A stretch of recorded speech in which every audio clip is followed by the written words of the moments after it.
On this episode, we're going to take a look at the old engine in this beast. It's seized up. We're going to take a look at it and see if we can get it running. Now, it's a 1958 Edsel E400. I believe it was the first year that the Ford FE block was used. They debuted it in the Edsels of this year. Now, the date codes on this, I believe, come back to August of 1957 during their production. It's a 361 cubic inch engine, and we're going to see if we can get it running. Follow along. Okay, we're gonna take a look at these spark plugs and see if we can tell why it's seized. So I already got them out. I ain't mad at that. A little rusty around the edge. That carbon fouled might be the timing issue. I don't know. But nothing scary about that one. Yeah, that might be just some dirt from the without the mud on it. That one looks even better.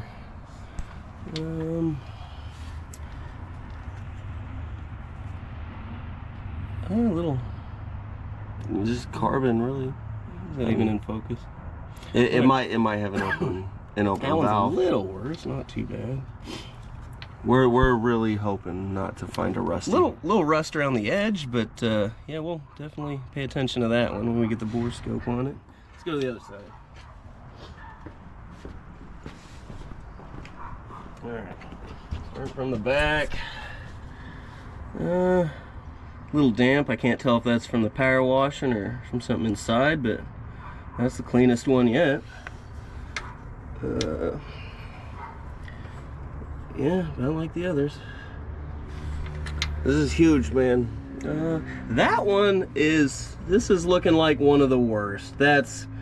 I'm betting the reason the engine is seized is because of this one. And this one fought me the hardest. I broke the porcelain. And while it still looks bad, it's the one behind it is.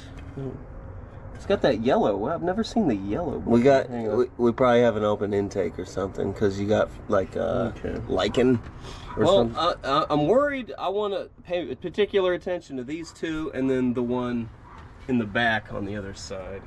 But yeah, let's do it.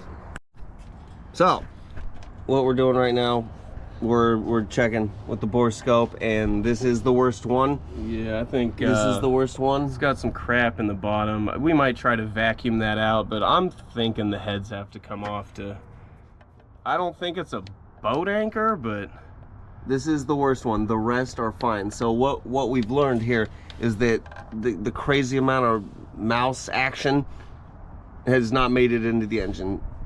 Seemingly the venturi on the carb was shut. That doesn't mean that there isn't some mouse stuff in there, but we'll check that out. This seems to have an open intake valve, but the rest of them are fine. There's no fluff, there's no mouse turds in any of them. So the heat riser is rusted shut, so they can't get in from the...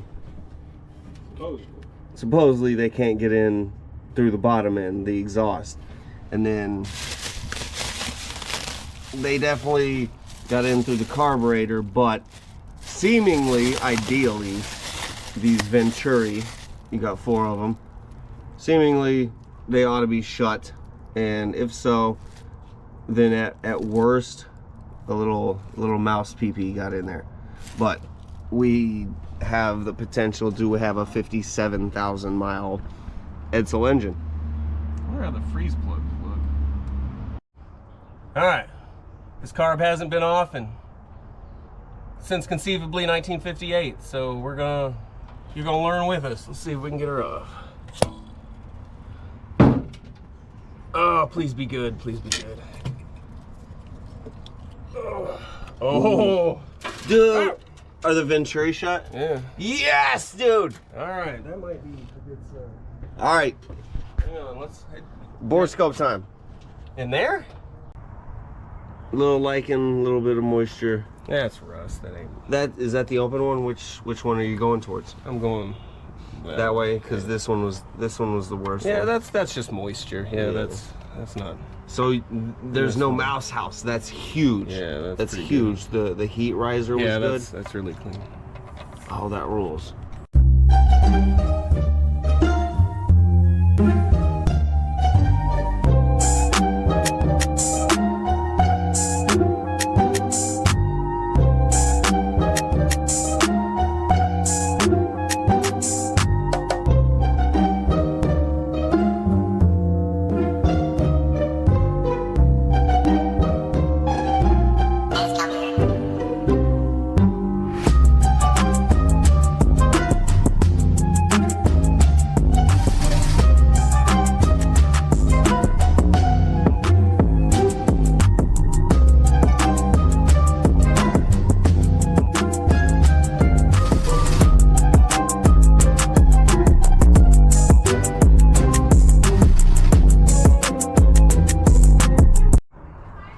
Okay, it's been a couple of weeks, 3 I think, and obviously we got the engine out, and my plan for today was to tear it down and see why it was so stuck. We had it soaking in acetone and ATF fluid for 3 weeks, still wouldn't budge, yanked the engine, and like I said, I was getting ready to tear the old girl apart today. And the old twin brother stopped by and he said, let's try to give it one last try before we tear into her. And so, since we have access to the flywheel now, we decided to grab the old pry bars, you know, got the long boys, and we both went at it and we got her to budge. She was not happy, did not like it. And we kept going. We got it to spin over, I believe,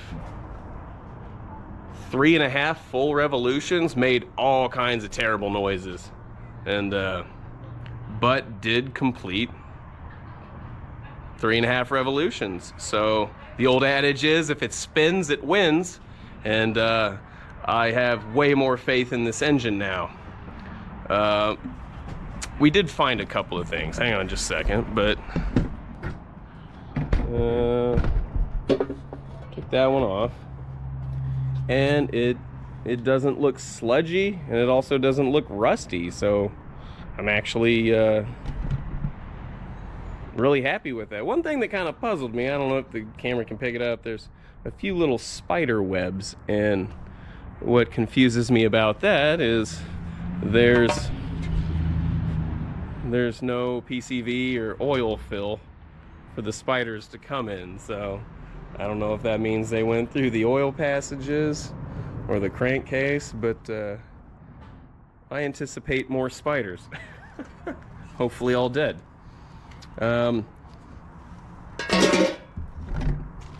thing we did find that I wasn't very happy about, well, I don't know, let's see, was it that one? We got a bent push rod, not the end of the world, and like I said, we spun it over and it was giving us all kinds of hell. So I'm wondering, did we bend that push rod? I don't know. Why do you think that push rod's bent? Give me some help, give me some ideas in the comments if I don't figure it out by the end of this video. Have not taken the other side off yet. I think we're gonna do that now. Let's see how spidery it is on this side. If I can get you down there to an appropriate level. Yeah, let's put you right in my way. Right in the way. Let's go.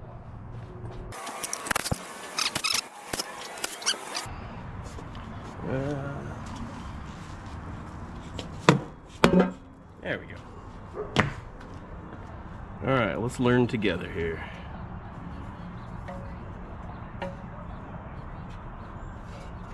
Not mad with that, but more spider webs. Can you guys see that?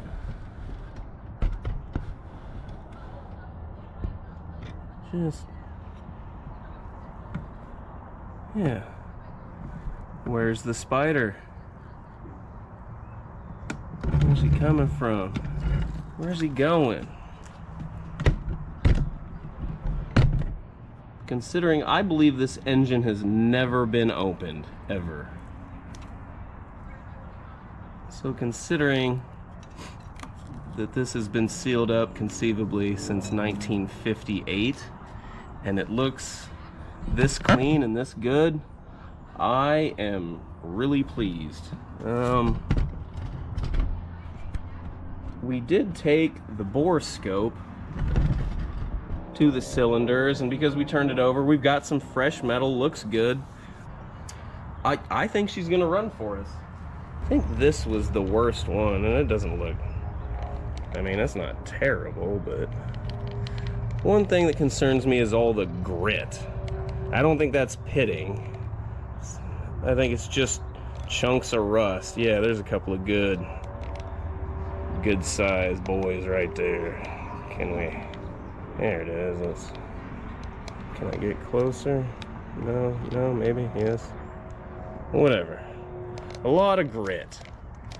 And normally on an engine that looks like this, I would probably just run it, maybe blow some compressed air through it. Those chunks are a little bigger. So while I think this is going to run, it will absolutely run.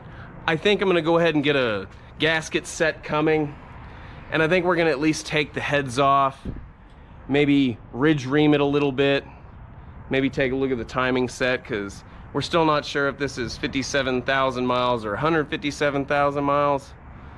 I still think it's 57,000 miles, but I feel like looking at the slop in the timing chain will convince me one way or the other. Not sure. Also, I'd like to get the heads off just to get the crap out of the cylinders. And I'm not gonna lie, I think just new gaskets, slap it back together and start it. Okay, I just noticed, you probably noticed this before me, but got something happening with this push rod as well. Let's see if that guy is bent. Oh, okay, yeah. That's it's not what you want to see. You want that to be as straight as an arrow, and that is a terrible arrow. Okay, so we got the rockers off, and been looking through it, and it seems we've got about 3 or 4 stuck valves. I don't think this motor was seized because of the pistons. I think it was just simply stuck valves, and I think we bent the rods when we were trying to rotate it over, because we got 3 of them right there. Oh, and the shop cat. And yeah, let's take a look at these valves. Now, I don't know if you guys are going to be able to hear it. I kind of marked this one. This one was one of our stuck ones, but kind of got a bounce to the freed up ones, and then you hit this stuck one, and very solid. So yeah, we absolutely bent those push rods ourselves. Also, I cannot get the dizzy. I can't get the distributor out. It's stuck in there good. I need to take off all these assemblies anyway. Got to get the water pump out of the way. Got to get the generator out of the way. Fuel pump to get to the timing chain, and we'll have a look at why is our distributor not wanting to come out. So let's see what that's about.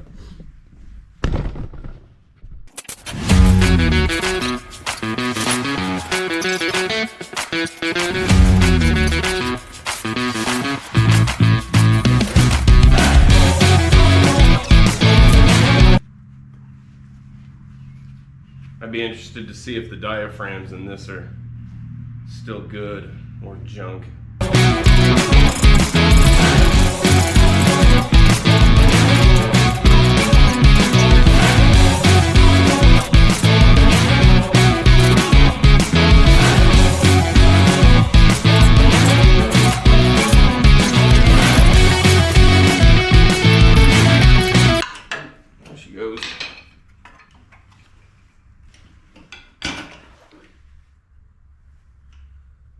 Man, that's even that timing chain has hardly any play in it. There's the camshaft eccentric for that fuel pump. Boy, I wish I could get to the back side of that distributor. She just does not want to come out. Maybe I can pry on this hole in here.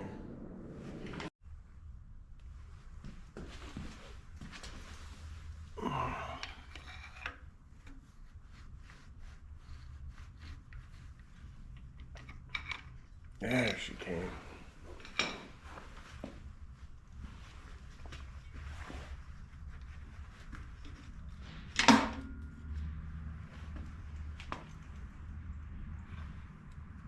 Yeah, she a little gross in there. Okay.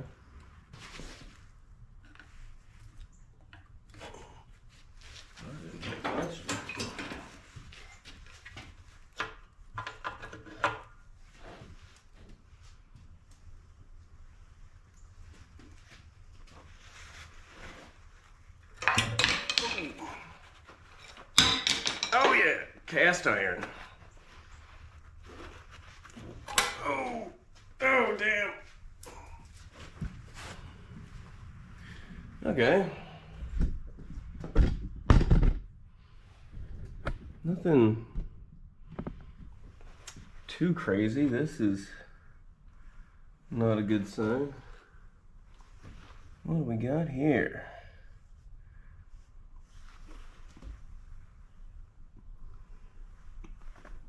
Is this one of the lifters? What on earth? Okay.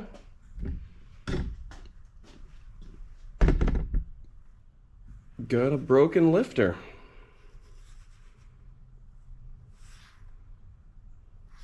Fantastic.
Yeah, once again, I'm glad we took it apart. I've seen worse, but it definitely needs a good cleaning before I can even assess what we're gonna be doing next. Yeah, how's the other side look? Ooh, chunky.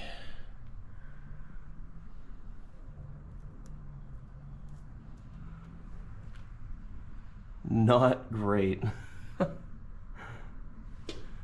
We get all that grit cleaned up. See what we're working with.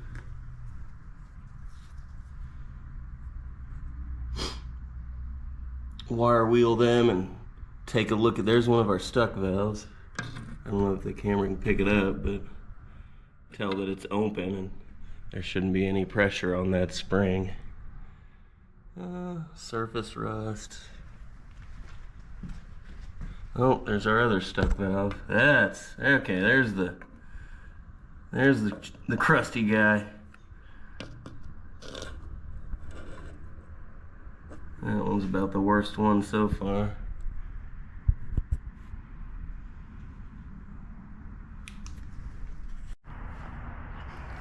It's a couple days later. Weather warmed up a little bit. We're out here. We flipped her upside down. We're trying to clean out the cylinders and see how bad it is. It's not looking too bad. I believe this engine to be legitimately 57,000 miles, because we got the timing cover off and the timing chain still has almost no slack. So I'm encouraged. All the internals look good. We've just got some crusty crap to deal with, and so what we're gonna do, we may do freeze plugs just because we got it out, and some of those, that one looks a little peckered up. This one's a little too rusty for my taste. Yeah, it's hard to see. I don't know if you can see that. This one looks bad since we got it out. We're gonna change probably all 6 of these. This one, this one looks like it's been messed with before, because it looks galvanized, and I don't know if you can see the hammer marks. It that one's definitely being addressed in the car, and none of the rest have. So we're gonna take care of them while they're out. Oil filter mounts. The ones in the back, again, I don't know if you can see it. The ones in the back look pristine because this thing was sealed up so well. I'm actually quite shocked. But yeah, today we're gonna take off the engine mounts. We're gonna take off the oil filter, and we're gonna blast in there and get all the crud out. We turned it upside down because we don't want that falling in there. I have not committed to pulling the pistons out just yet, but we'll cross that bridge when we get there. But when you spin these old engines over, or any engine over really, you're gonna make a mess. You're gonna get oil, you're gonna get coolant, and well, you're gonna make a mess. And while I still believe this engine's going to run, it's still a big if, and coolant and oil is expensive.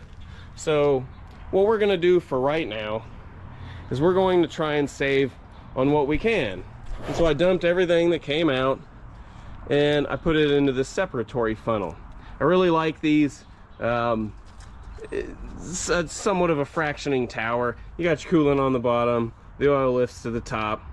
So you can take that mess, you let it set for a little while, and then you drain it off. And so we're gonna try and run this, and we're gonna run the old oil in that engine. Warm it up. Yeah, we're gonna get this thing running with the old stuff, because no matter how clean I try to keep it, there's probably going to be some crud in the oil. So I bought the cheapest filter I could find, and the idea is that we're gonna fire this thing up, let it warm up a little bit, let it circulate all that crap, collect in that cheap oil filter, and then we're going to immediately change the oil. Because if it runs, we're gonna put some good stuff in it.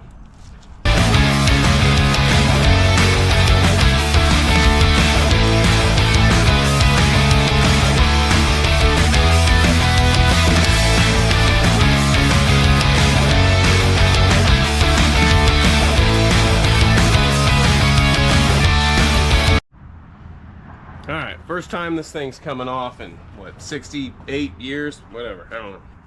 Here we go.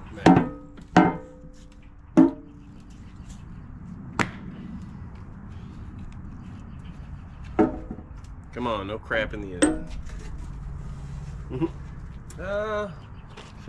Get the camera loose, Nate. Just take it off. Let's see. I mean, that's not awesome, but I mean, for 68 years, I've seen worse. Rotating assembly looks great. Yeah. Where's that rotating hammer thing? Here, we're gonna give her a few turns. Oh, that's really slow.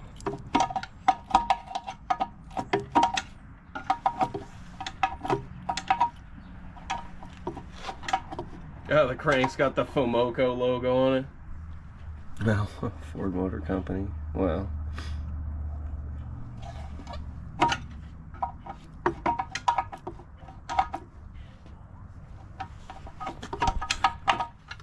out of the sunlight. Dude, this thing's gonna run. What we're doing now is we're doing a little ridge reaming. As the piston wears, goes up and down, there's a spot where it bottoms out, and it puts a ridge, or it leaves a ridge rather, at the top of the piston. Now a couple of these are gonna have to come out, so I don't want them to have any trouble hitting that ridge on the way out. And what we have is this tool right here called a ridge reamer. You just turn that little screw and puts these little ears out. There's a little tungsten carbide cutter on it that gently scrapes that ridge a couple of thousandths at a time. And that's what we're gonna do. This one I've already done. It looks pretty good. We're gonna move on today to one of the ones that doesn't look so good. And you can kind of see, that's one of the ones I'm gonna take the piston out to hone. This is one of the ones that had the exhaust stroke open, so it was open to the moisture and the, in the air. And who knows, maybe even a few mice. So we're definitely gonna take that one out. Okay. Put it in there. We'll snug her up.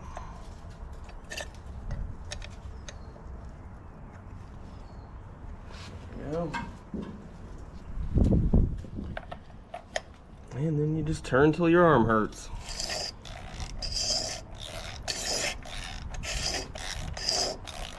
A little bit at a time.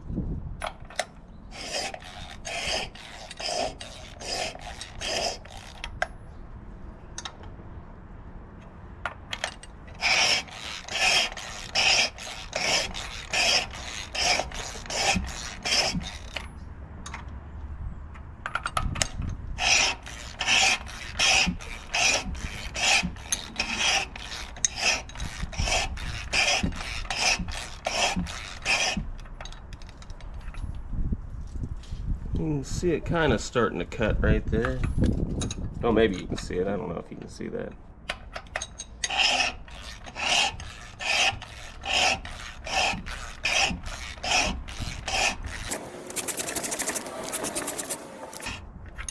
And you basically keep doing this until you can't catch your finger on that little ridge.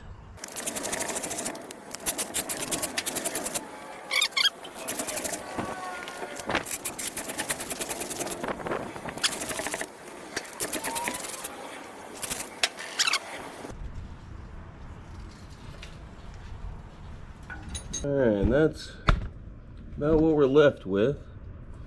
And I cannot feel that ridge anymore. I'll come in here and wipe out the shavings that I put down in the cylinder. But this piston is ready to come out and do some honing. There we go. That's, good enough. One more. There we go. But I'm mostly worried about that. It's a little rough, a little gross. I mean, that's mostly WD-40, but okay, yeah, that's pretty gross.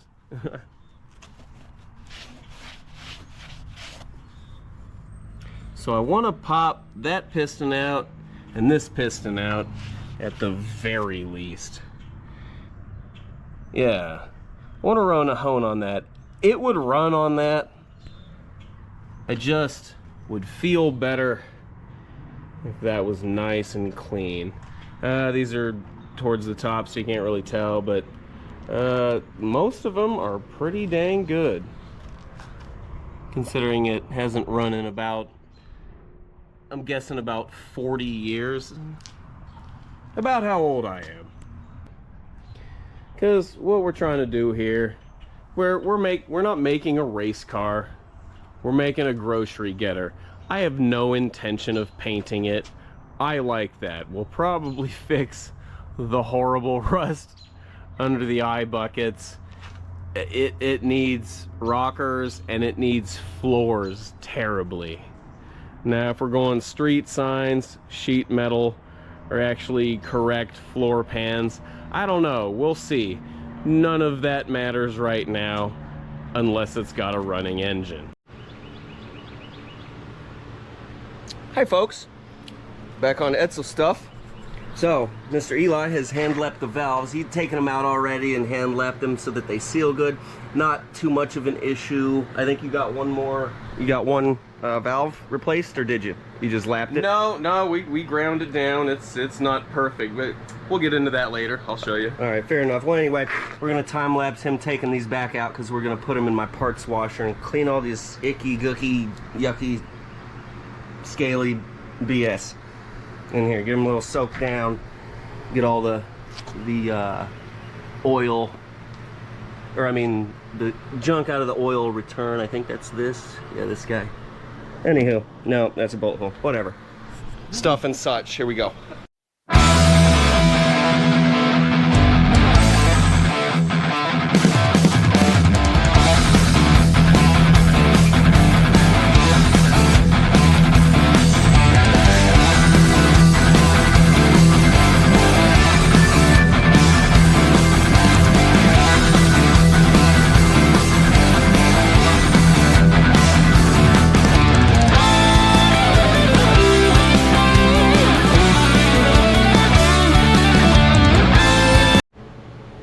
Like I said, we already lapped the valves, and for a 68-year-old head that's never been touched, we got them pretty dang clean. I don't know if the camera will focus. Well, not so much. But pretty darn good. I think on this head, where is it? This one's the worst valve. You can see the pitting, but she cleaned up all right. I don't know if it'll focus.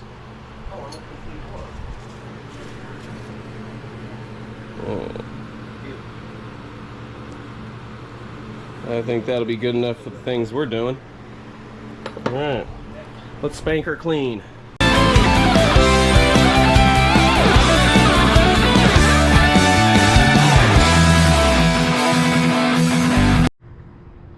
Okay, got them all cleaned up. I think we're ready to go, all lapped, all taking all the grease off of it. And you can tell which valves were open over those conceivably 40 years based on the shape that they're in. I mean, you kind of make out the FOMOCO logo on them. You know, nice and smooth, nice and smooth, nice and smooth, nice and smooth. Uh-oh. Yeah, so we got all kinds of pitting. Look, quite a stark difference. So it looks like this intake valve was in the open position when the engine sat. All kinds of pitting. The valves lapped decent enough. If you were doing a major restoration, you'd probably replace these two valves and have them ground professionally. We're not doing that. We're gonna run these. They lapped just fine. They should seal, but just kind of interesting to see, you know, the difference. Okay, hey, I apologize for the wind, but we got the worst two cylinders right here. I already honed this one, and we're about to do this one, but you know, for a 68-year-old engine, I think I can live with that. You can't catch your nail on it. That's where the rust pitting is. If you can't catch your nail on it, I think it'll be fine. It looks ugly, you know. Obviously we should take it to a machinist, but we're not doing that here. So we're gonna pop this piston out and make this cylinder look like that cylinder. And that's what we're doing. Let's go.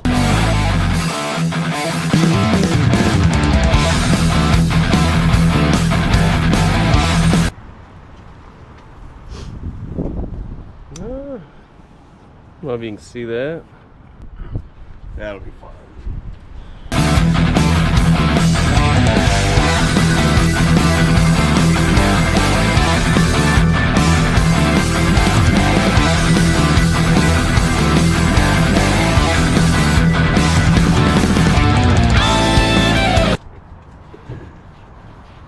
Nothing but professionals around here.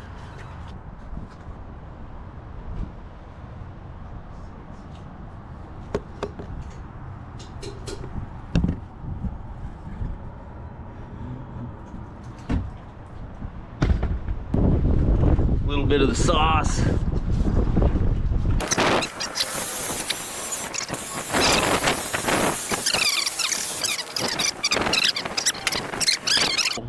That seems fine. That just seems the worst right there. I mean, we're still gonna run it, but yeah, I can't say I'm thrilled. Here, show me again. Yeah. That one might smoke a little bit, but maybe not, you know? Yeah, I hit it a little bit more. You could probably get some of that darker area. You could probably get it down at least. Okay, yeah, yeah, I think this one's the worst one. The other one, yeah, that seems... I mean, it still looks terrible, but that one I can't catch a nail on. I can definitely catch a nail on that. That's not great. We're still running it either way. Yeah. It's a junkyard motor. I'm gonna treat it like that.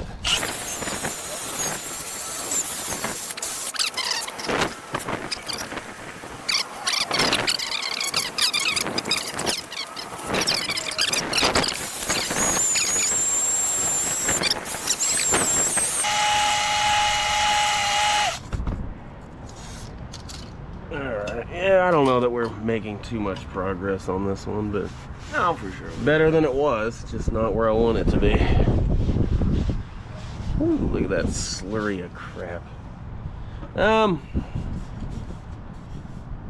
Yeah, okay, so you got a pit, a pretty significant pit right there, and a less significant pit right there. The rest of it seems reasonable. It just seems these two little... Yeah, we're not going to get those pits out. That's got to be a few thousandths deep, and I'm not trying to go that.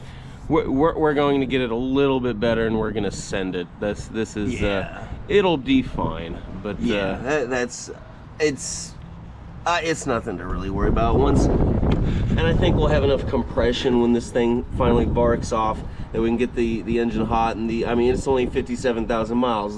There's still plenty of life left in those rings, and they'll adapt. And there's a slim possibility of this one cylinder may smoke a little bit, but screw it. It'll be okay. Again, it's a junkyard engine. We're gonna treat it as such. All right, well, we'll catch you folks back up when I'm done. I'm not gonna make you watch this whole thing. Here we go. Okay, here's what we got. I mean, it's still a little pitted. Is it perfect? No, but we're not making race cars here. We just want to save this old girl from the scrap heap and put her back on the road. And yeah, it might smoke a little bit. I don't think it'll be that bad. Not ideal, but I don't think it's going to make that big of a deal. Again, the other cylinders look great. I mean, I'm very surprised on the shape of this engine. I absolutely think it's 57,000 original miles. No slack in the timing chain at all. So she's gonna run. All right, I'm gonna go clean up those pistons, and yeah, we're gonna clean these boys up, slap them back in, and move on to bigger and better things. Okay, kind of a new game plan.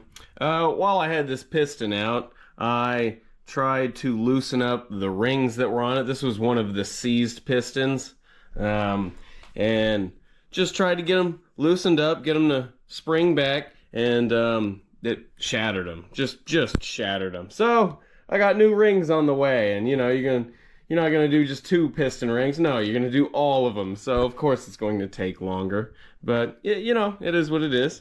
So we got those on the way.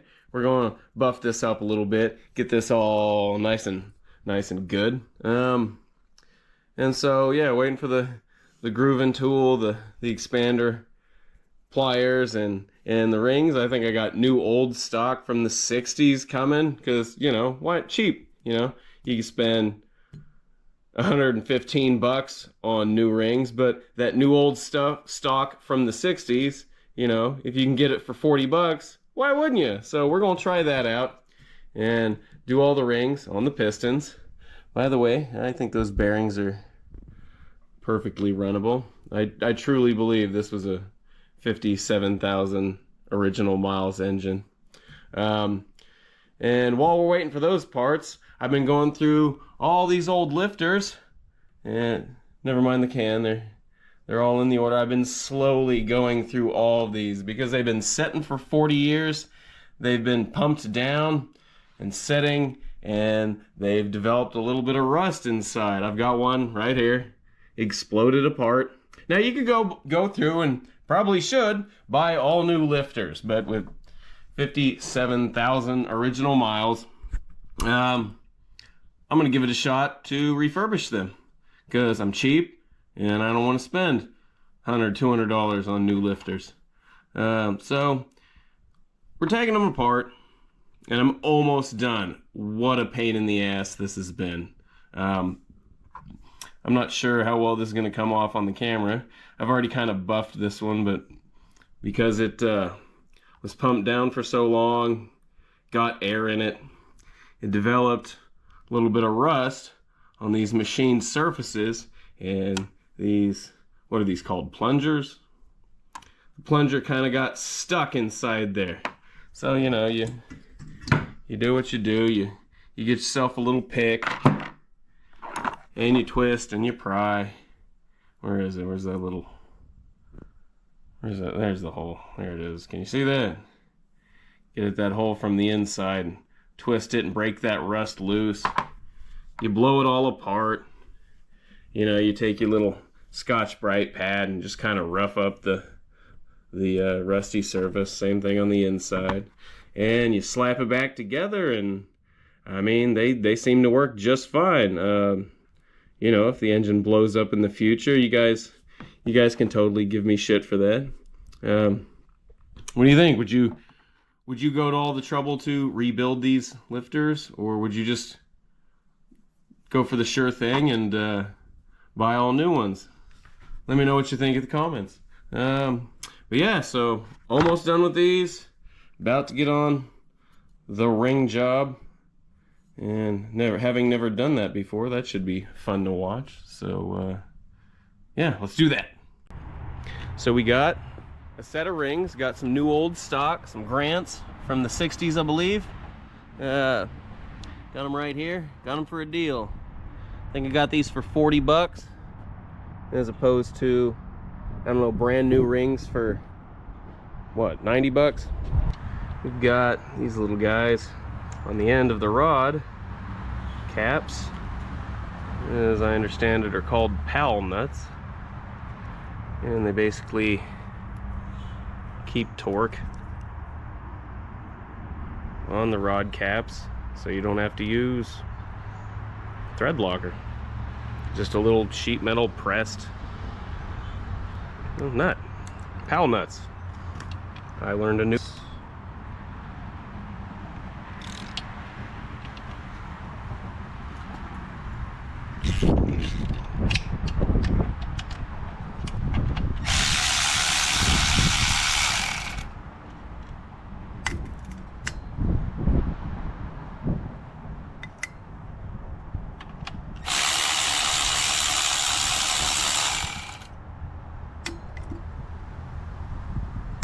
easy is this cap gonna be?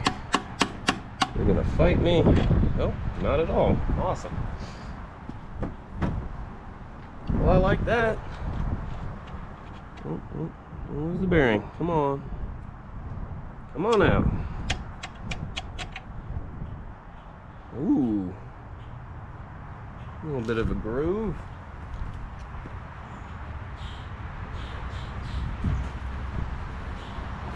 Alright. Well, clearly got some debris in there at some point. I cannot catch my nail on it.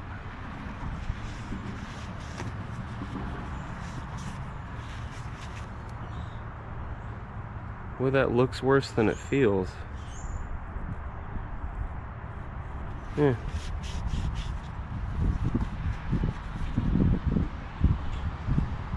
Can't catch a fingernail on the crankshaft. Okay. Not great, but that's not terrible.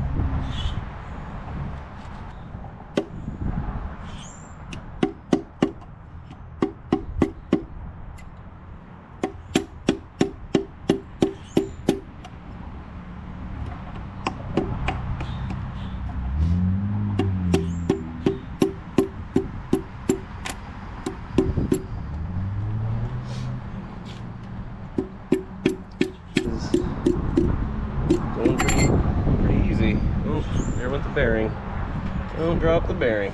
Oh, there we go. Come on in.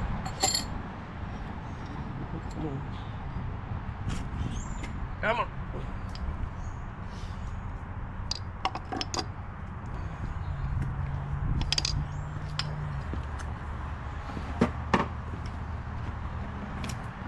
And yeah, just like the other bad cylinder, well, the rings don't look bad. They are seized. There's no movement in them at all. Yeah, they don't move.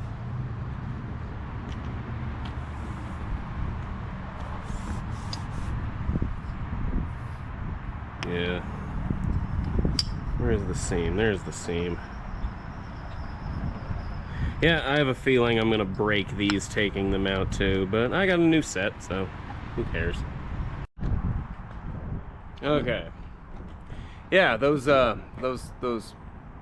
piston rings fought me. They fought me a lot. So yeah, all kinds of just well, I was hating life, you guys.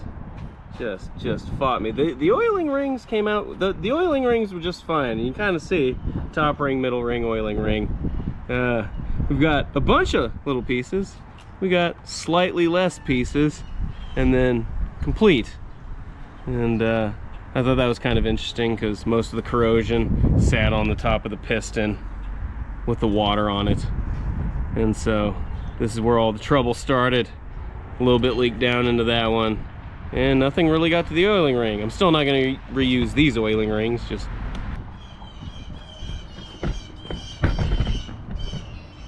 Anyway. So I got this tool. It's a piston ring cleaner. Hardened steel teeth. You take it. You get all that crap, that corrosion, all the lead buildup, all the rust buildup, the oxides, the carbon, and you just clean it out. Now, if you buy one of these tools, don't do what I did and buy the cheapest one you can. This tool is terrible. Spend the money. Spend the money.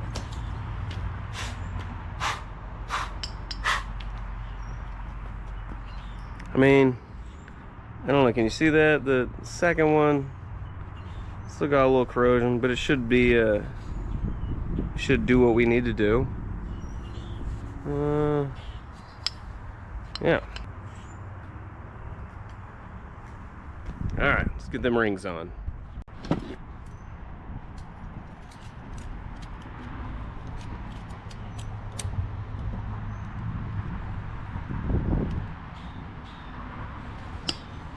Put that on the opposite side of the last ring.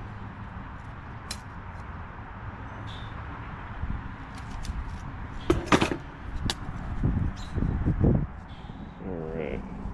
Nice and springy. Okay. Alright, I'm gonna get a little engine oil here just to make it nice and happy.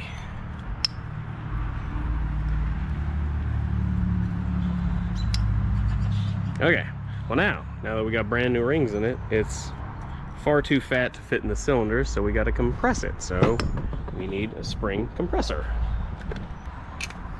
That's where this guy comes in.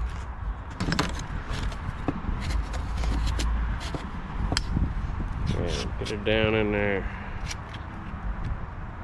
Alright, tighten her up. Alright, on this one, got that little indent on the top of the piston that faces the front of the engine on this specific one. So, look at that. Let's see if I can...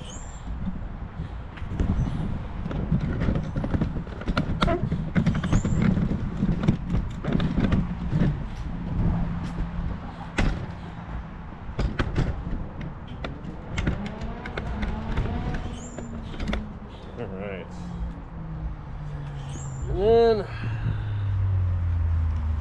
You want to watch on the bottom so your rod bolts don't hit or rub the crankshaft while you basically hammer this in. So let's go.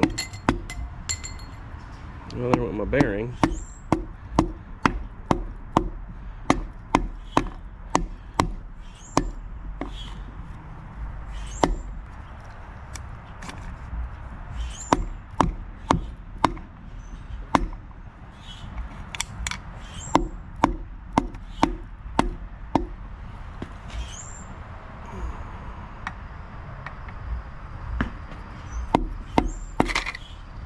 Okay, now all the rings are seated so we can get that compressor out of the way. Well, that bearing's just hopping around. I'm gonna make sure my bearing seat's right. It looks like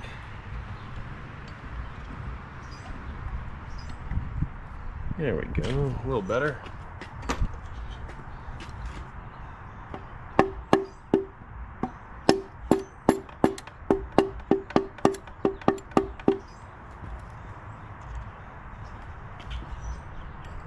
Very careful. Don't.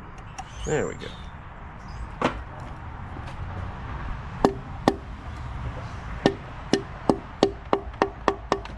There we go.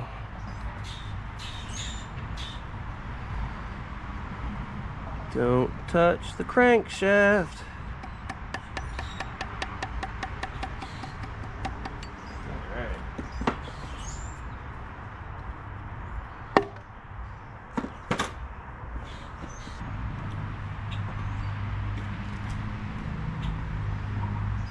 Got a little assembly lube on there.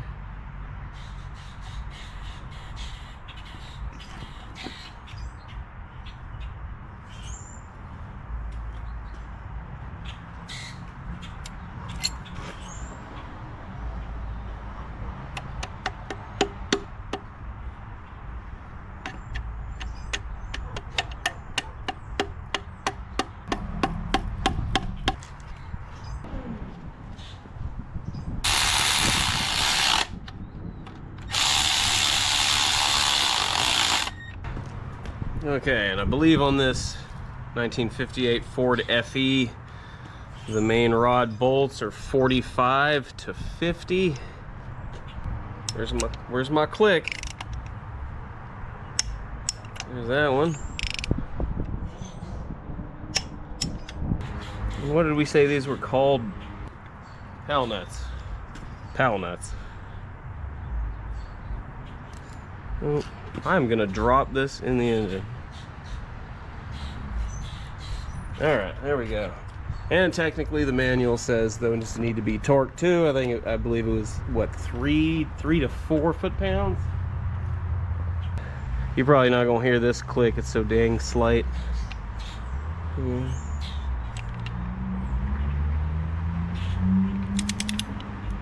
Come on now.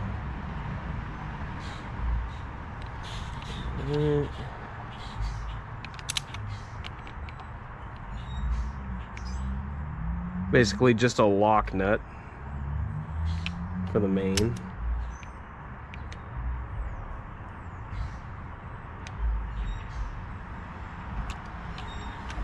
Yeah, you can't hear that. I can barely hear it.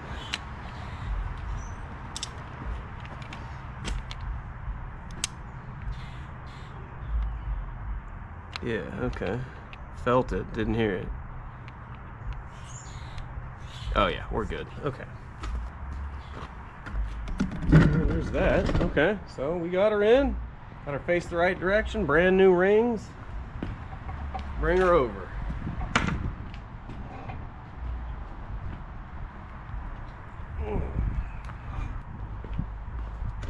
Let's go ahead and bring her up just to make sure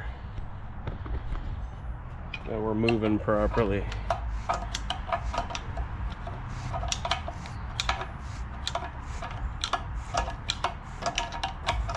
Okay, not binding, not hearing scratching.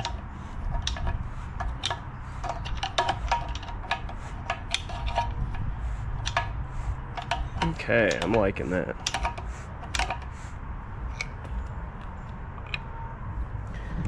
Oh, but as I go,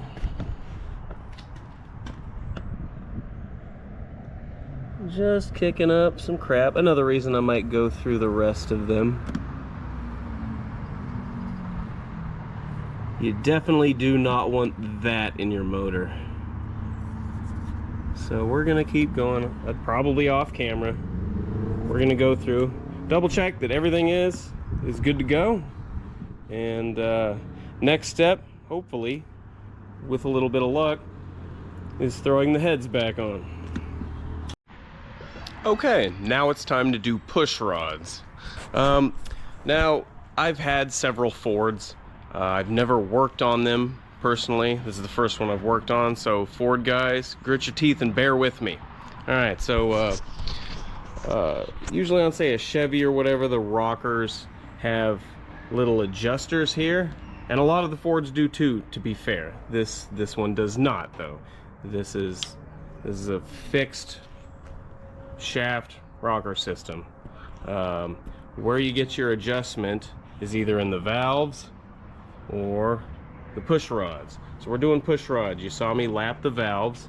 A few of them are shorter than the rest, and we're going to measure and see where we're at. And so what we're gonna do is, well, we got one of the stock push rods here, but to measure them, you need it all torqued down. This has to be tight to spec, and so we've got all the towers torqued to spec. Now, what you want to do is get yourself an adjustable push rod, or a push rod checker. A lot of people call these different things. So what we're going to do is use this, run it up and down, and measure each one. So you take your checker, and let's say we're going to do this one. You run it down, and then you adjust it up until it just barely touches. A little wiggle, no wiggle, right there. So we want to lock that down right there. And we're going to tighten these little nuts so it stays. Alright, so that's the length we need to check, but to measure it, we have to take off the entire rocker assembly. And in my opinion, that sucks. But we're gonna do it. So, again, these are torqued, so, and on these rocker shafts, you want to loosen or tighten incrementally. You don't want to just like rip them out, because that'll force this to bend. You don't want this to bend, you want that nice and straight. So we're going to do about 1/8 of a turn to each tower.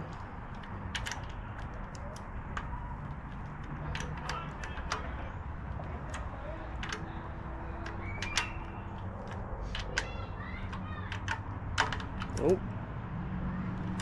And that should get us loose. All right.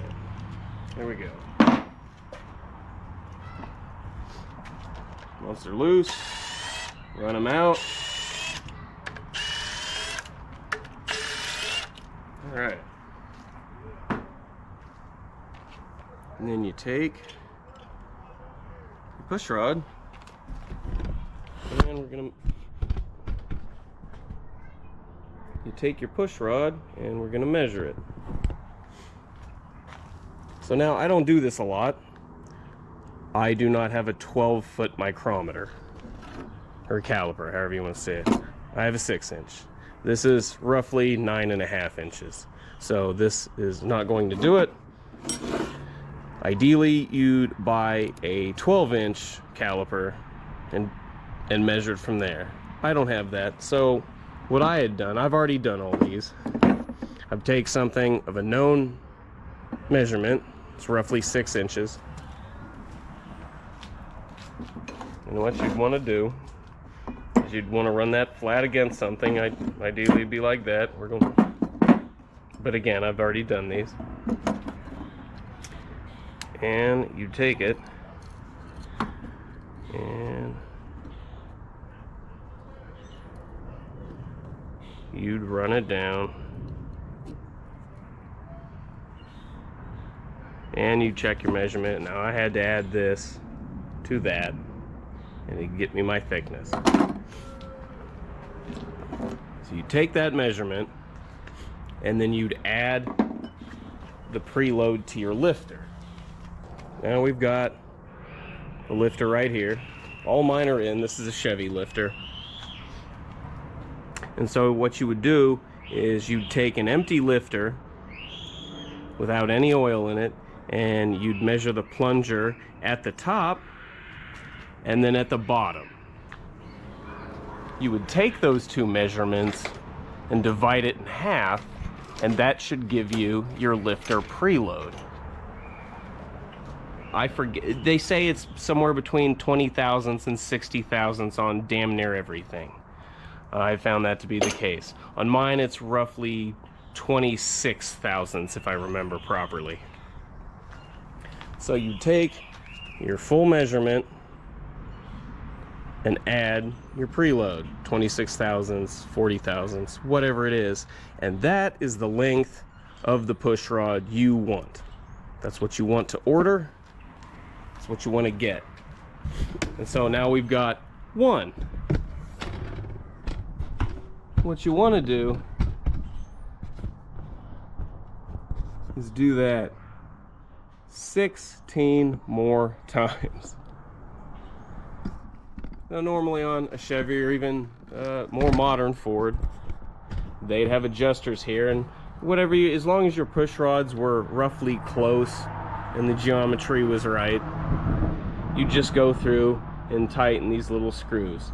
This is a fixed rocker system, so we want to take up our slack with the push rods and the valves. We're going to do valves, and I'm going to go do the math and see if they make any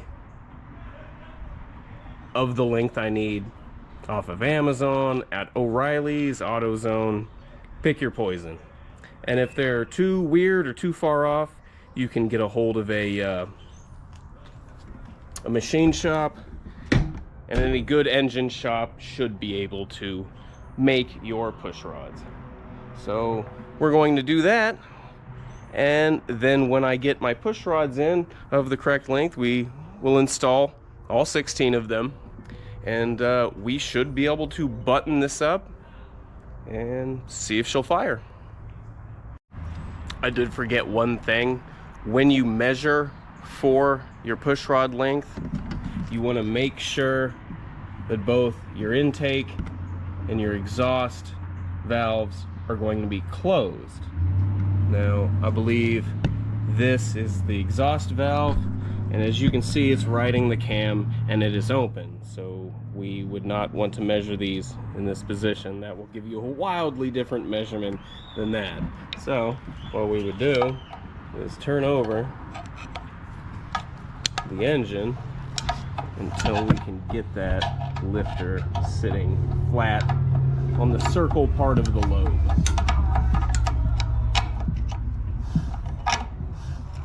See how it's going down? You want both the intake and the exhaust closed. Okay.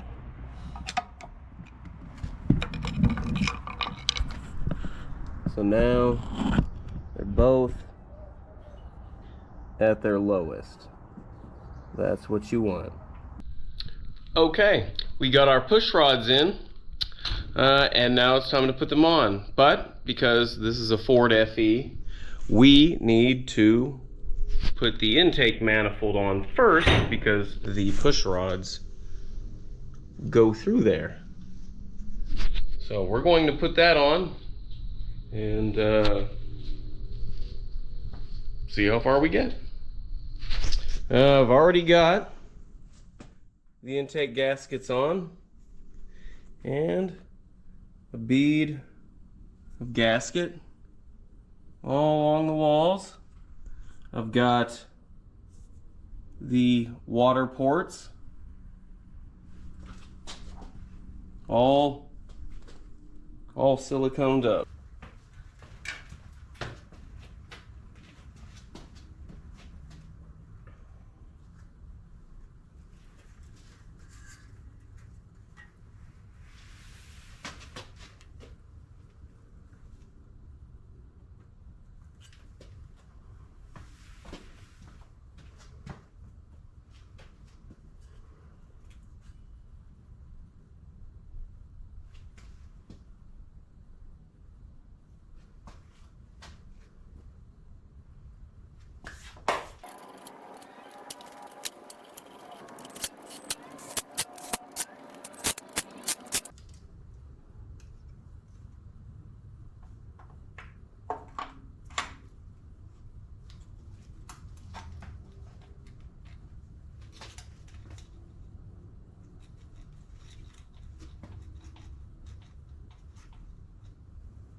Okay, we've got that sitting on the silicone, and the instructions said to give it an hour before you torque it down, so we're going to do exactly that. So we're going to give this an hour, tighten her all up, and get to the push rods.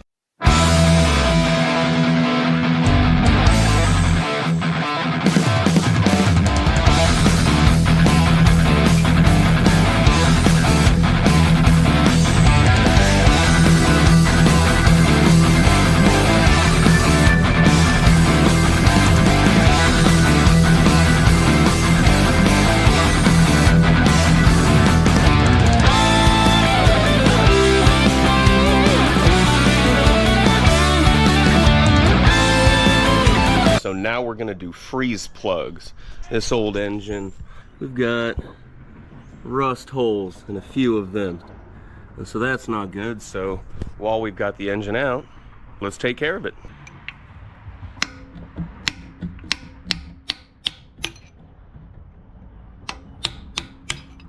Oh, lost that one. It's gone forever.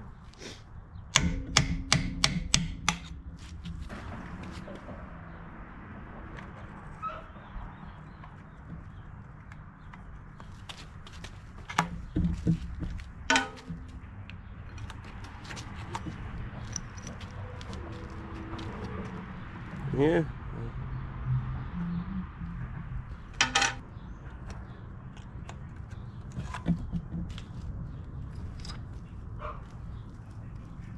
Yeah. Kind of see my hand through it.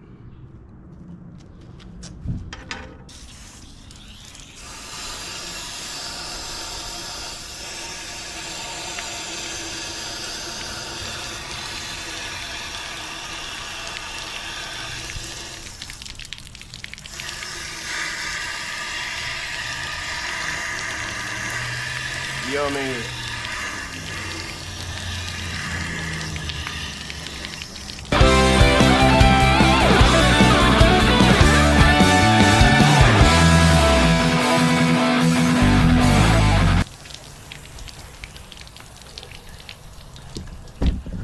All right, well, the water seems to be flowing clear, so that's good. Get it all nice and cleaned out. I didn't show you, but there was all kinds of gunk and crud and sediment. Well, there still is a little bit. Yeah, I might go through it a little bit more just to double check. I'm gonna clean up on it a little bit more and we'll bring you back. Let's not test it. All right.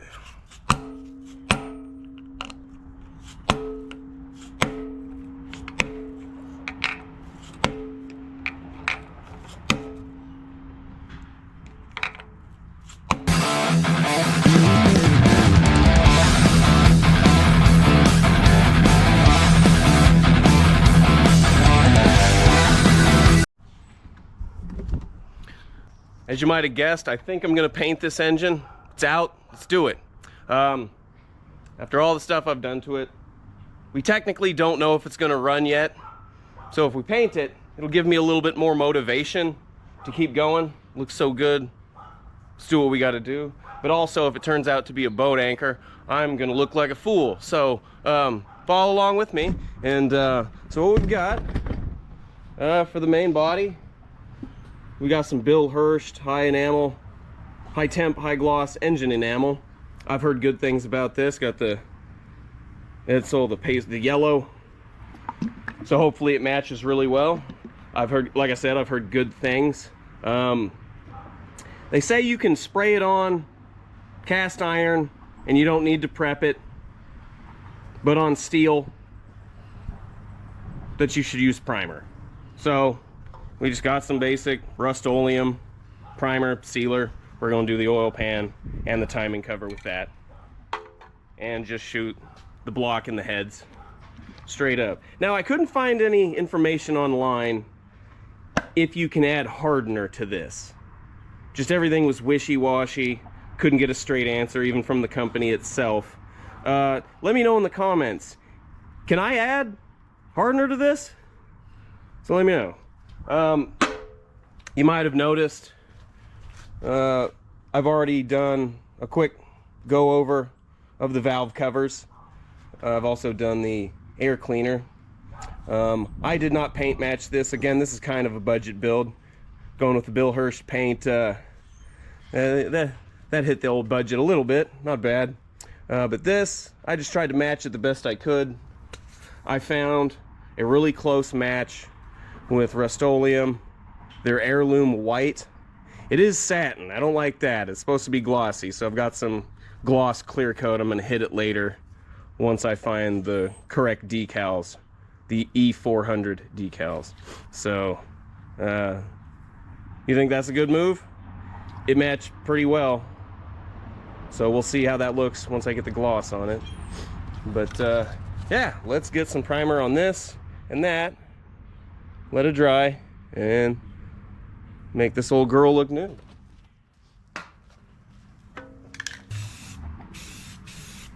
Might go a couple of coats. I'm not gonna tape it off. Primer should be fine. I mean, I got covers over the oil filter port. We're just gonna get it on there. Flex plate could use some paint, right? Why not?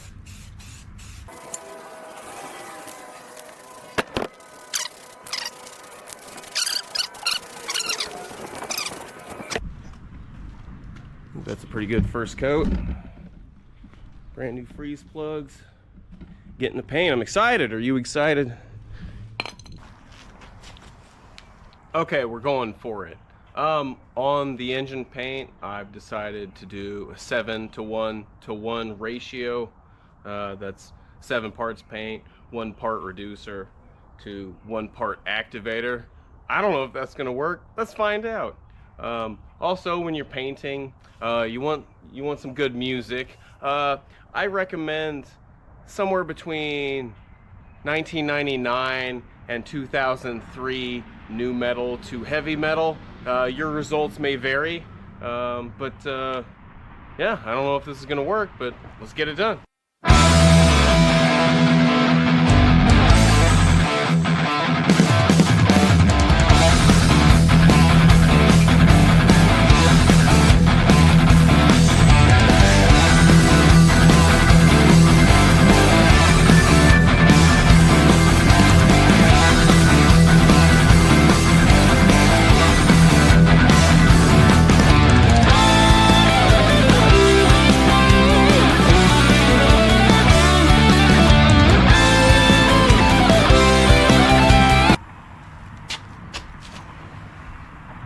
Is it?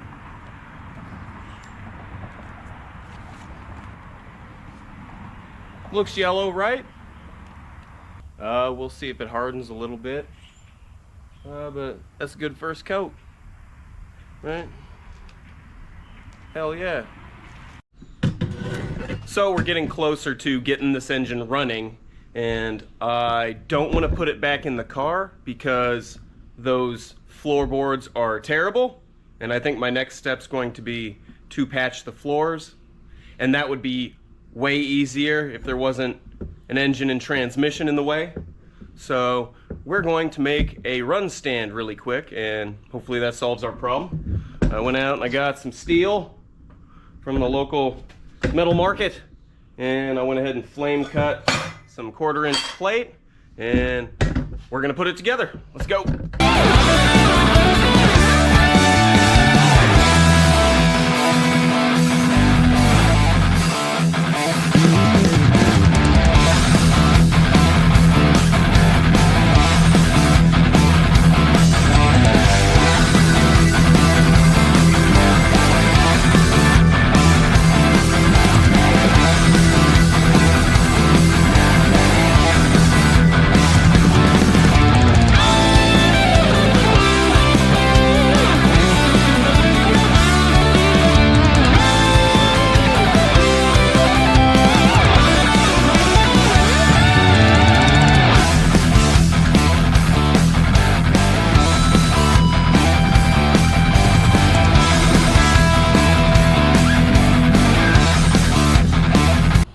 Okay, so we're back.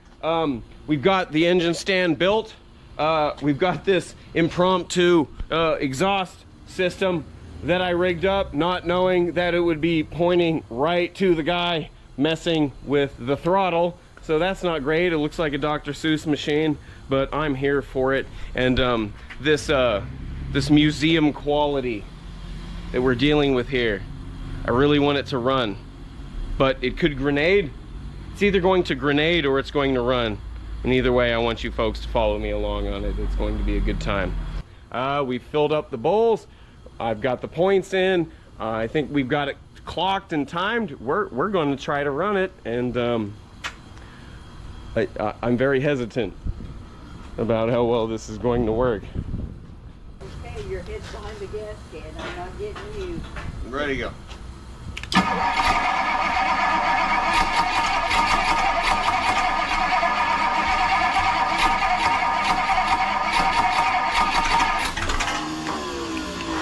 Hold on, so it's getting fuel. Is it getting enough fuel? It's shooting. You sure? Here, let me see. Show me. Watch down there. Oh, okay. That's enough? All right, yeah, you proved it. If anything, we're giving it too much. Yeah, that might be flooded already. All right. We'll go again. Should we give it a sec? It's not hot enough to vapor lock. True. Oh, yeah. All right. We're getting the boom booms. Those are warm. All right. I'll just full throttle it. Go ahead. Yeah, open that choke all the way. Well, jiggle it. You'll find the sweet spot. Here we go. We're going again.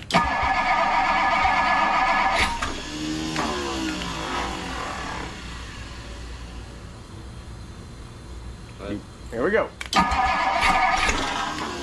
Oh, it's right there. She wants to run. I'm not seeing a lot of oil pressure though. That's concerning. It started to rise there. Go ahead. Yeah?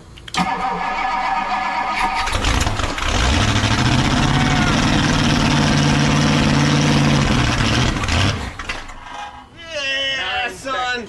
9 seconds. Well, let's see if we can go for longer. Hold on. What'd you do? What was different? Whatever. Do that again. I kind of laid off. Do that again. Here we go.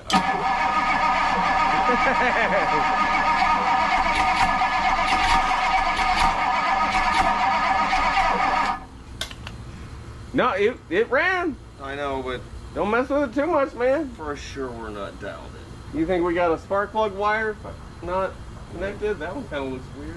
Maybe we're missing a cylinder. I don't know. She's right there, but what is it? What do you need, girl? By the way, that's not nearly as loud as I thought it would be. Any exhaust is better than open headers. It's true. All right, yeah. It's a good All right, here we go. Take 19. go like quarter throttle. Here we go.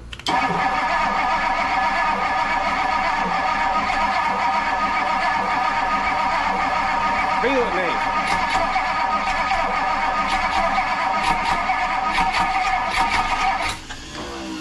Hold on, you were right there. Maybe it needs more choke.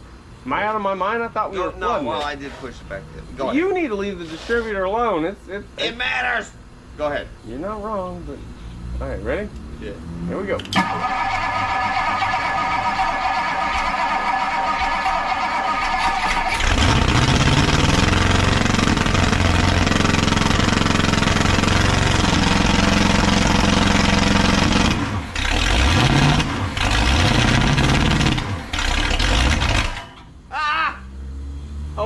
Keep going. Let's do that again. Dude, that was 9 great. Seconds worth. That was totally a lot of fun. Go. Dude, that dumped shit Go. all Go, it's over me. warm now. Okay, all right, here we And go. Watch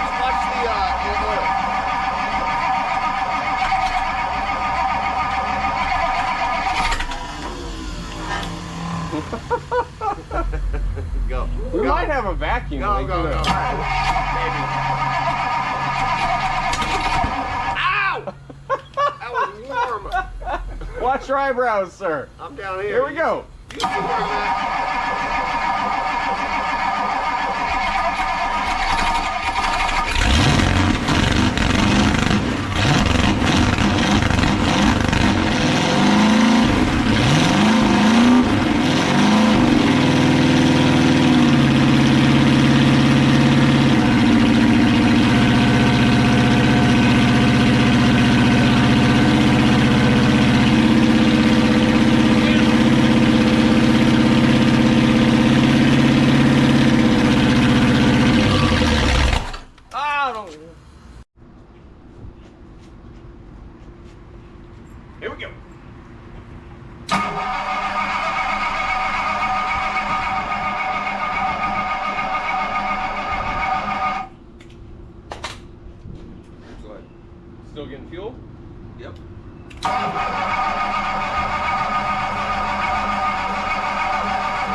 much fuel. It hit me with something. All right, go ahead.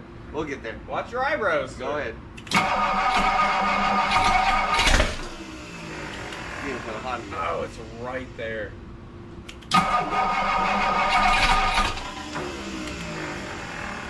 Timing's still off. Go ahead.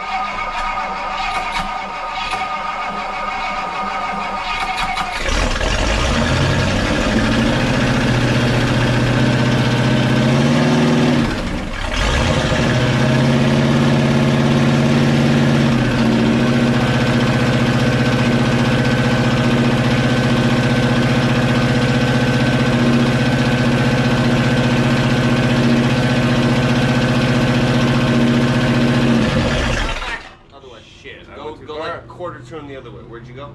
21 minutes. No, seconds. So Seconds. Come back. Or, Right yeah. there. Okay. All right, hold on. One more time. Yeah. There you go.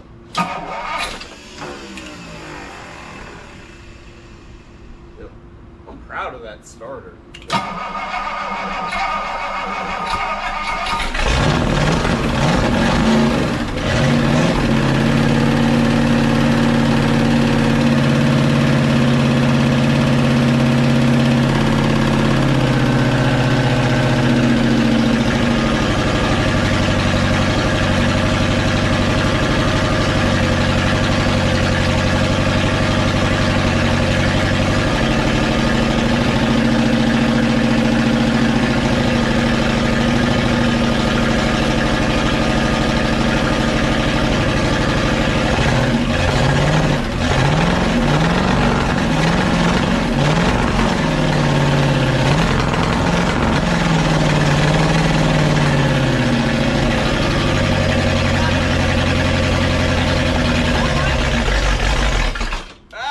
That's good enough for me, Yeah, dude. you got plenty.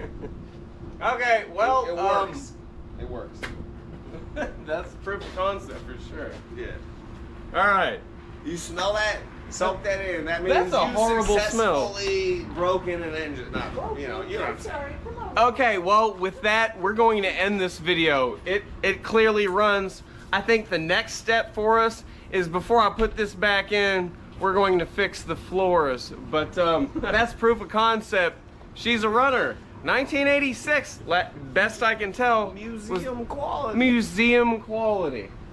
1986 is the last time that I can verify it ran. But we'll see you on the next one. Thanks for hanging out with us.